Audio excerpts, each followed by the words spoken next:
नमस्कार बंधुरा आमी संजीव आबार आपनादेर प्रिय चैनेले आपनादेर सामने एकटी दारुण खबर निये हाजिर हो गेছি। हाँ बंधुरा एतदिन যারা অপেক্ষা করছিলেন স্কুল টিচাররা আবেদনের জন্য উচ্চশ্রী পোর্টাল বন্ধ থাকার জন্য সেই আবেদনের ক্ষেত্রে অর্থাৎ যারা বদলি চান তাদের ক্ষেত্রে সেই সব শিক্ষকদের ক্ষেত্রে একটা দারুণ খবর বেরিয়ে এসেছে এবং সেটা কি খবর সেই বা কোথা থেকে এসেছে এবং কে বা এই নির্দেশ দিয়েছে তাই শিক্ষকরা সেই সমস্ত ব্যাপারে আমরা বিস্তারিত জানাবো।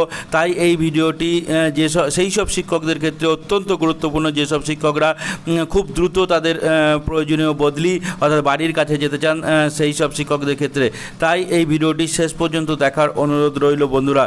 এই ভিডিওটি যদি ভালো লাগে এবং এই ভিডিওটি যদি আপনারা যদি আমাদের চ্যানেলে প্রথমবার দর্শক হন তাহলে অবশ্যই সাবস্ক্রাইব করুন এবং পাশে থাকা বেল আইকনটি প্রেস করুন যাতে এই ধরনের ভিডিও আপলোড করার সাথে সাথে নোটিফিকেশন আপনার কাছে পৌঁছে যায় এবং একটি ভিডিও মিস না হয়।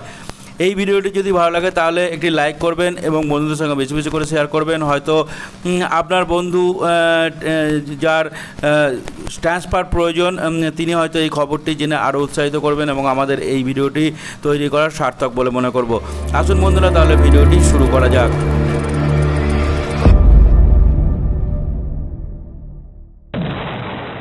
পশ্চিমবঙ্গের স্কুল শিক্ষকদের বদলি নিয়ে সুখবর দিল কলকাতা হাইকোর্ট। শিক্ষকদের দাবি পূরণ। নিত্যদিনই স্কুল টিচারদের নিয়োগ থেকে শুরু করে শিক্ষক নিয়োগের দুর্নীতি মামলায় একাধিক তথ্য লক্ষ্য করা যায়। খবরের চ্যানেল খুললেই বা খবরের পাতা উল্টালেই শিক্ষকদের নিয়ে কোনো না কোনো খবর থাকবেই। সমাজ গড়ার কারিগরদের নিয়ে হাইকোর্টে ঝুলছে একাধিক মামলা। এই সমস্ত কিছুর মধ্যেই কলকাতা হাইকোর্টে শিক্ষকদের বদলি সংক্রান্ত মামলার একটি বড় রায় দিলেন।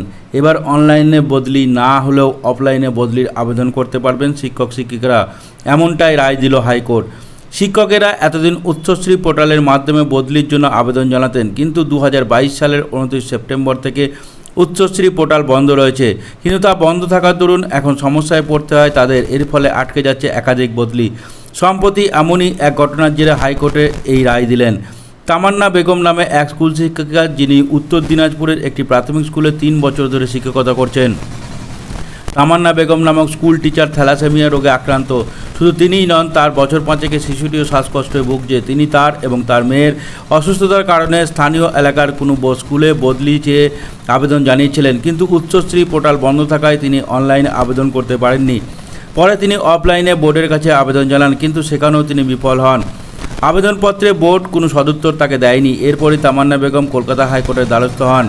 তারপর কলকাতা হাইকোর্টে বিচার করে মামলার পরিপ্রেক্ষিতে বিচারপতি রাজশেখর মান তার নির্দেশ দেন, পোর্টাল বন্ধ থাকায় অফলাইনে দেওয়া সমস্ত আবেদন বিবেচনা করতে হবে বোর্ডকে। কোনো কারণে যদি অনলাইন পোর্টাল বন্ধ থাকে তাহলে শিক্ষক শিক্ষিকারা তাদের সমস্যার কথা অফলাইনে জানাতে পারবেন।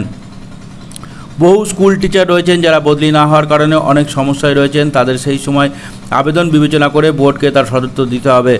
হাইকোর্টের এই নির্দেশে শিক্ষক মহলে খুশির মেজাজ দেখা দিয়েছে।